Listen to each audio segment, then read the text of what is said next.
One makes decisions every day. What am I eating for breakfast? What am I wearing to work? Do I have enough gas to get home, or should I stop somewhere and fill up? Sometimes one's decisions are more impactful. Should I accept this job offer? Should I ask her to marry me? Should I have surgery or explore other options? All of these decisions affect that individual and often others too. But they do not affect others to the same extent as do many of the decisions our leaders make every week. And when that leader is the President of the United States, those decisions can affect the entire world. Chief Executive Decisions on tonight's show.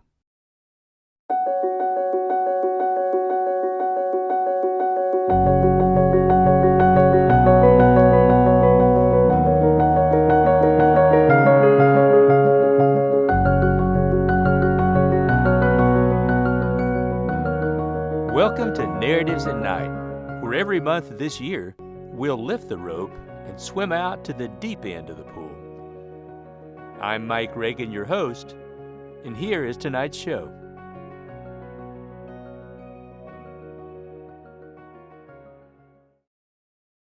In August 1964, famed historian Bruce Catton penned an article in American Heritage magazine entitled The Moment of Decision.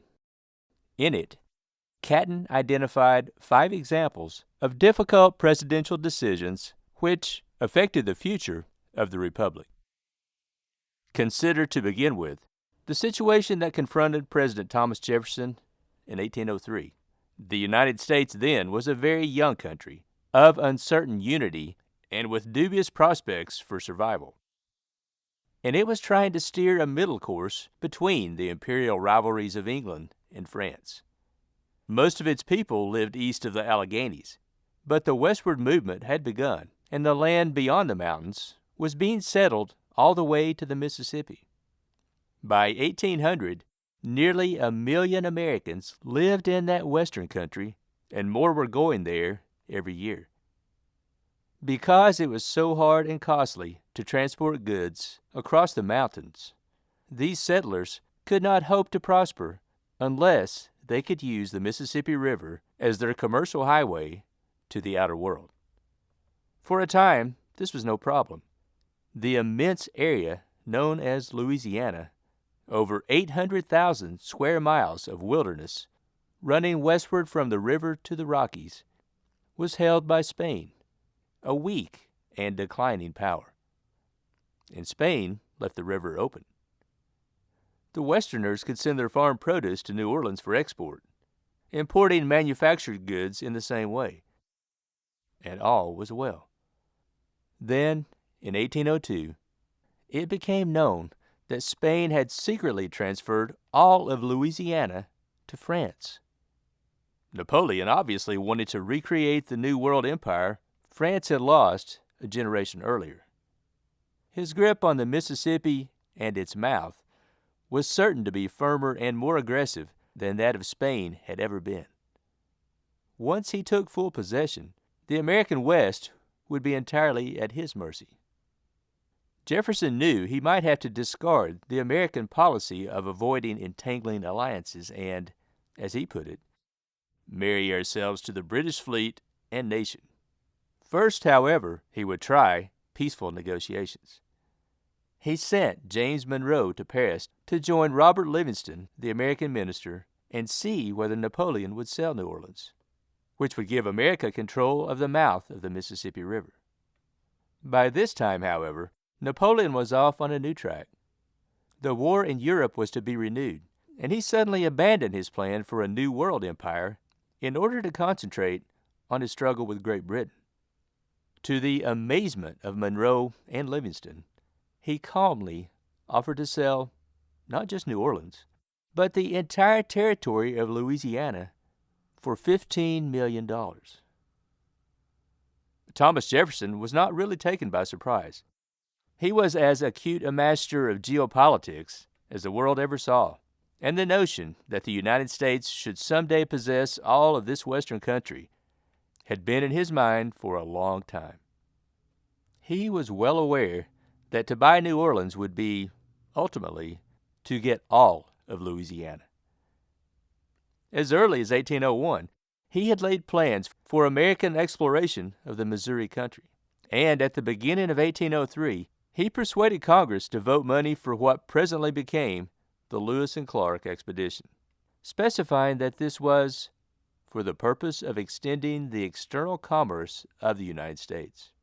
When he learned that Napoleon was willing to sell all of Louisiana, he wrote that, "I believed the event not very distant, but acknowledged that it came on sooner than I had expected."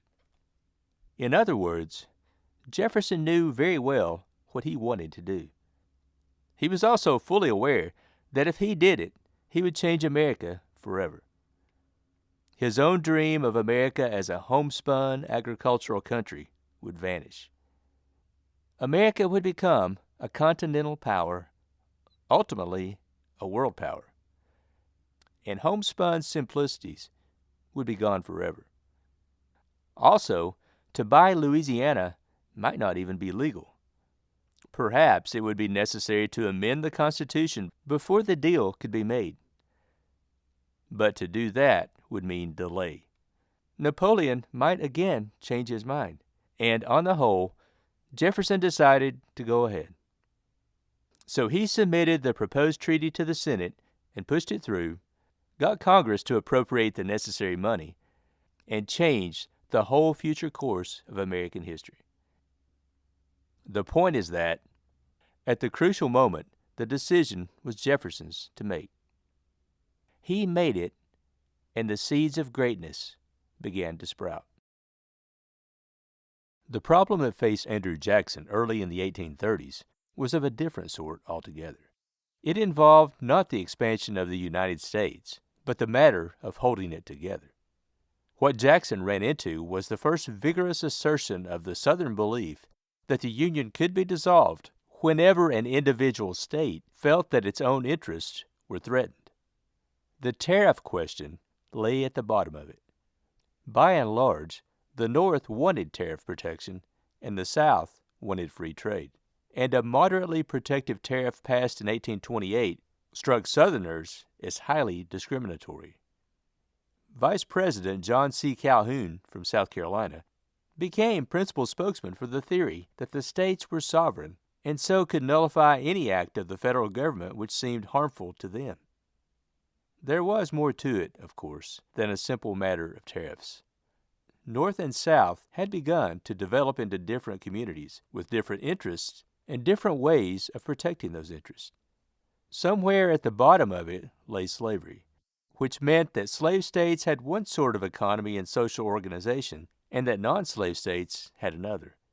And on this difference, there grew up sharply conflicting ways of appraising the Union itself, the role of the federal government, and the duties and powers of the separate states. Under everything Calhoun was saying was the theory that the nation was not necessarily permanent. It was simply an association of independent states which could separate whenever they chose, would separate if they felt sufficiently aggrieved. So there was heated debate in Congress. Calhoun himself wanted the Union preserved, but he believed it could be saved only by his doctrine of nullification. Men like Daniel Webster thundered against him, raising the cry, "Liberty and Union, one and inseparable."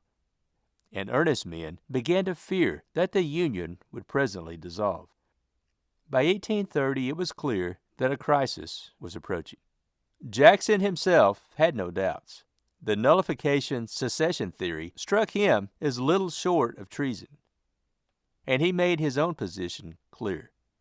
At a banquet in 1830, he arose to propose a toast. Looking squarely at Calhoun, he raised his glass and cried, "Our Union, it must be preserved." Fine words, but ineffective. In 1832, the business came to a head when Congress passed a new tariff act which seemed to South Carolina and much of the rest of the South even more discriminatory than the one that already existed. Wholeheartedly, South Carolina embraced Calhoun's doctrine.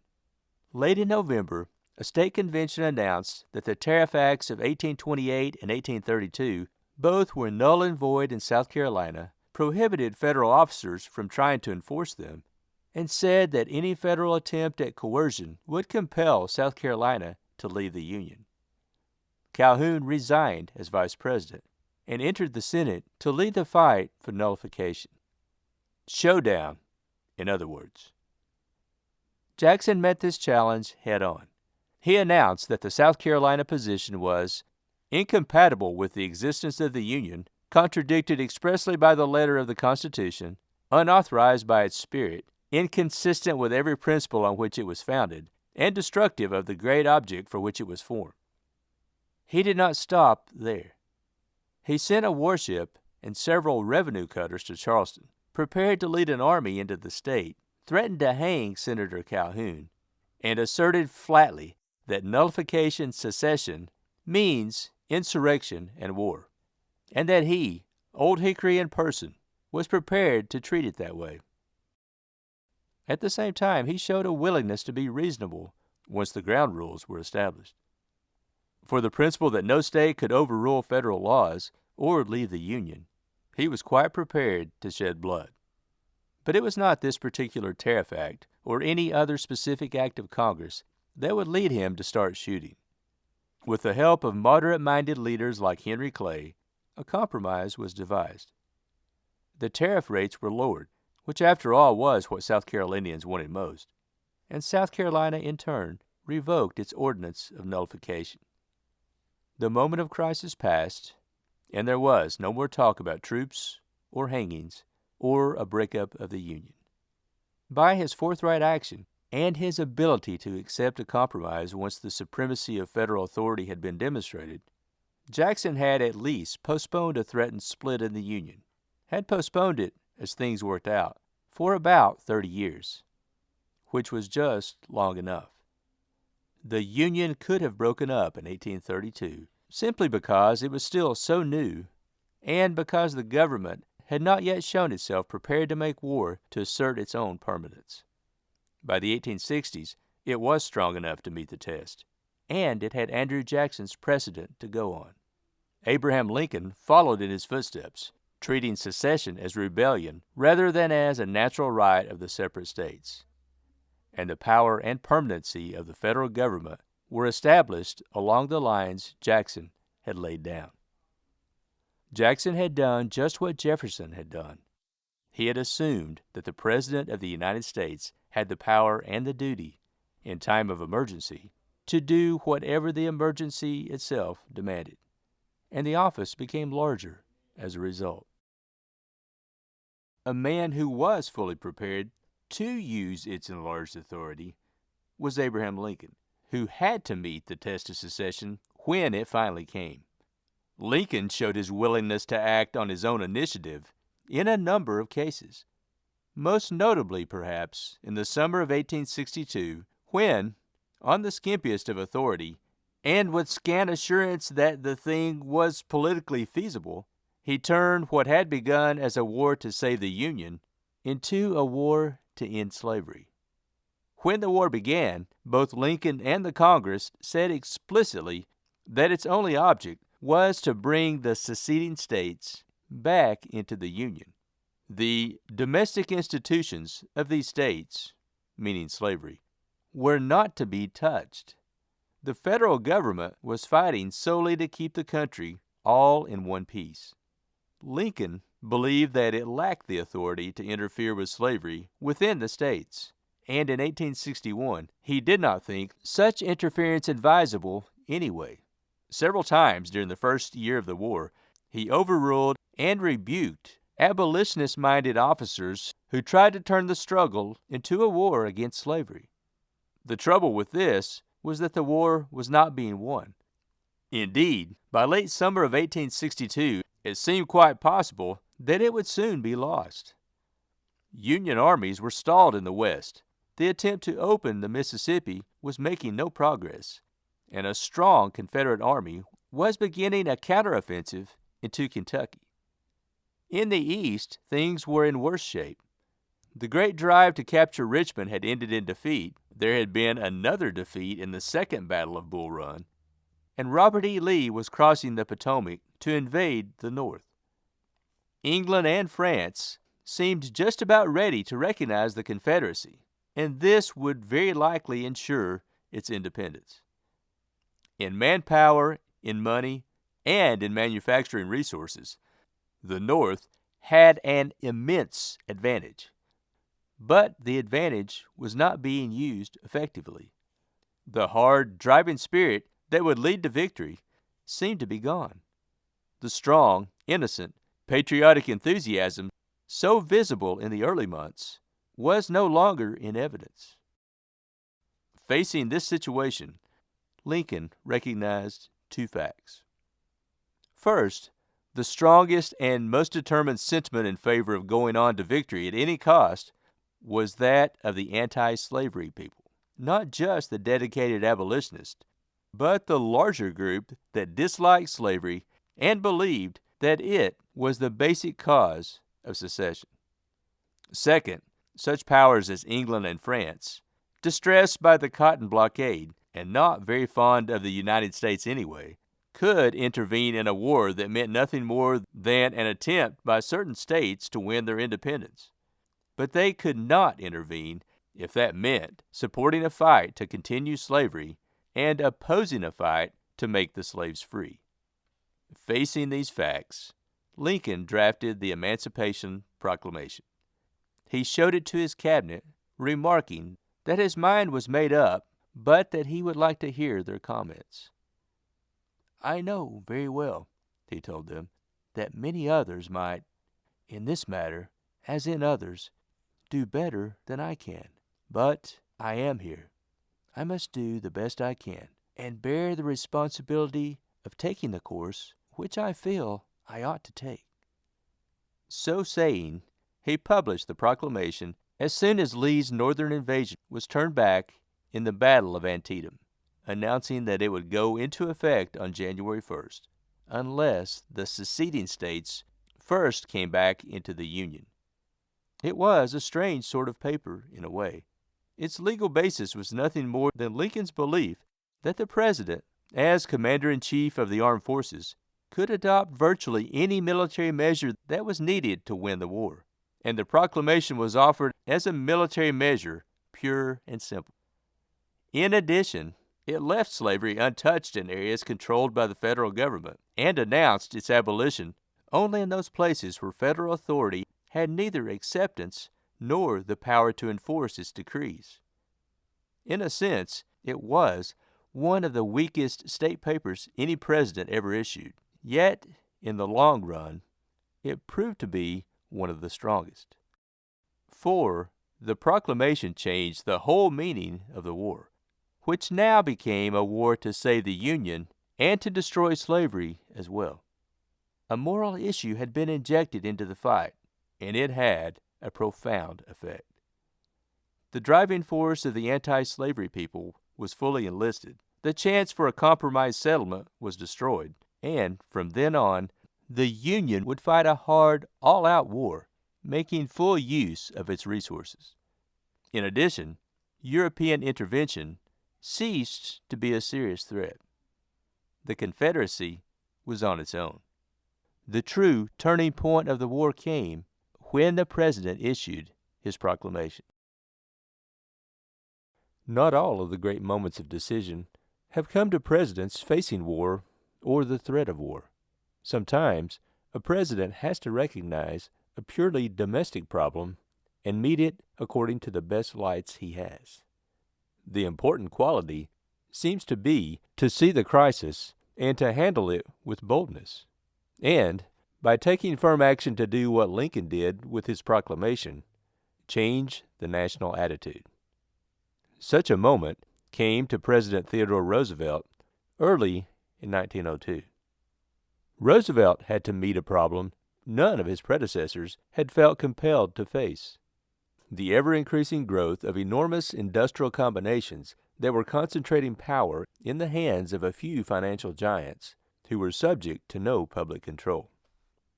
One after another, the huge trusts, or holding companies, created powerful monopolies that seemed to be beyond the reach of government. Mines, factories, transportation, oil refining, the whole system of production and distribution that determined the conditions under which the ordinary citizen worked, lived, and paid his bills were increasingly run by a few wealthy men. What worried people was that America seemed to be turning into a tight financial oligarchy. The government's power to intervene in the public interest was not being asserted, and perhaps it was being lost forever.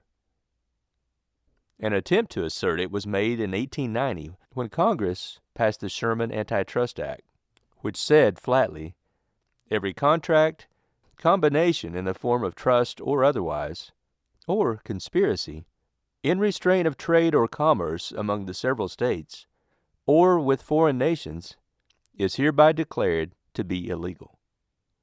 Yet there was little attempt to enforce this act, and it was virtually emasculated in 1895 when the Supreme Court, passing on a monopoly in the field of sugar refining, held that manufacturing was not commerce, and that a monopoly that did not have direct effect on commerce was not subject to control by the government. Then came the formation of the Northern Securities Company in 1901. This grew out of a fight between two railroad barons, E. H. Harriman of the Union Pacific and James J. Hill of the Great Northern, who were contending for control of the Burlington Railroad. The two got into a frenzied struggle for ownership of the Northern Pacific, which owned the Burlington, and brought on a brief, spectacular panic on Wall Street. J.P. Morgan restored peace by setting up the Northern Securities Company, a $400 million holding company to take over the stock of both Great Northern and Northern Pacific. The stock market flurry subsided, and Wall Street had a huge new trust which had airtight control of the railroads that served the entire Northwest. At this point, Theodore Roosevelt acted. On February 19, 1902, Attorney General Philander C. Knox abruptly announced that at the direction of the President, he was proceeding against the Northern Securities Company for violation of the Sherman Act. The news hit Wall Street like a bomb.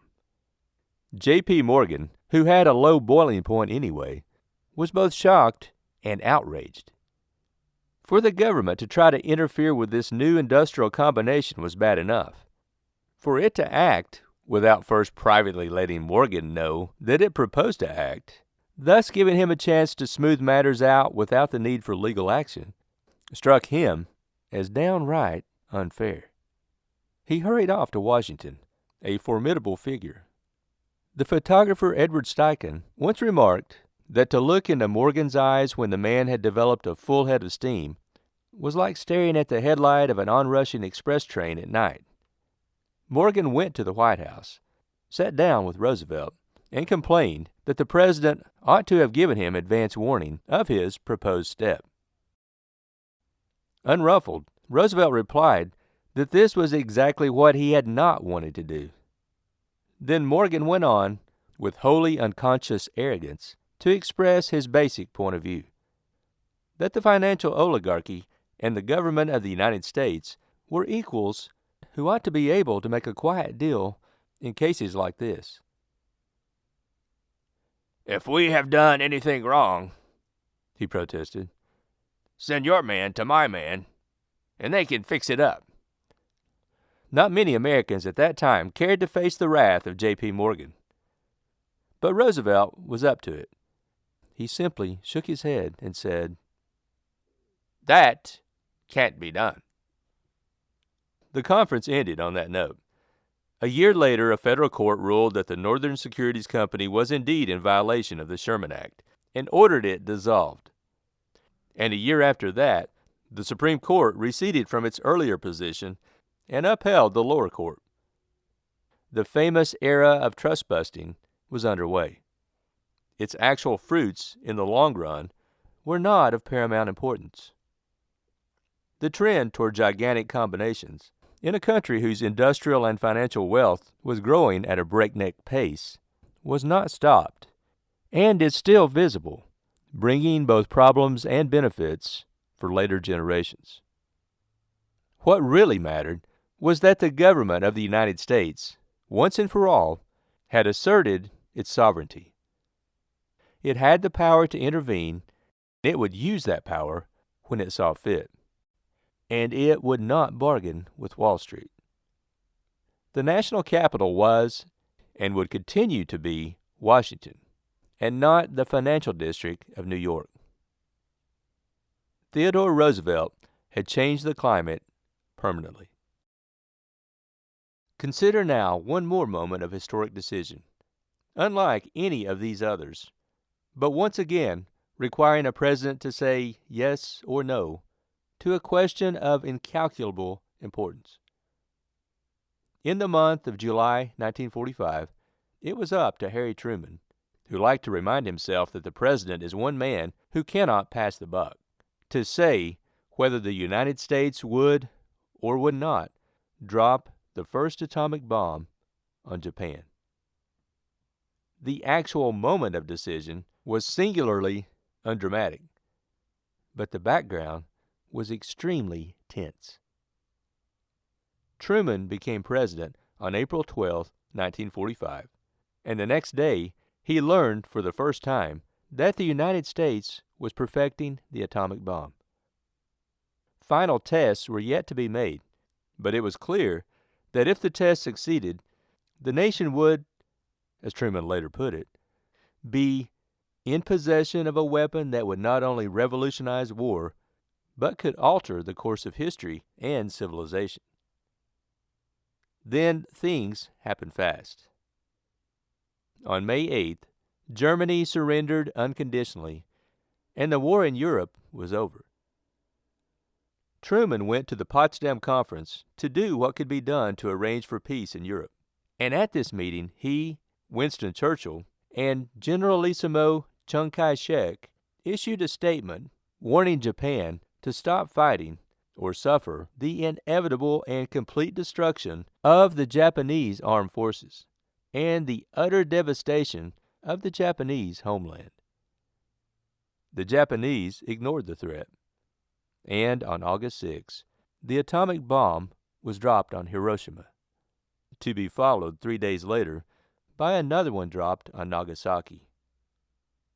On August 14th, Japan surrendered. The point was that during the Potsdam Conference, Truman had been notified that the bomb had been perfected. His military advisors urged that it be used in the belief that it would shorten the war by a year and save perhaps 500,000 American lives. And Truman, who had the final decision in the matter, decided that the bomb should be used. It was used, and a new era in international relations had begun. Truman made his choice without hesitation and without dramatics. He was the man appointed to decide. He did decide, and he said afterward that he never had any doubt that the bomb should be used. True enough, but it was also Harry Truman who wrote later in a preface to his memoirs, "To be President of the United States is to be lonely, very lonely, at times of great decisions." New episodes of Narratives at Night will be released every month on various platforms, including Google Podcast, Spotify, and Apple Podcast. If you really like this podcast, go to Apple Podcast and give the show a 5-star rating and help the podcast grow its listenership. To hear more samples of my work, go to voiceswithmike.com. Have a great evening.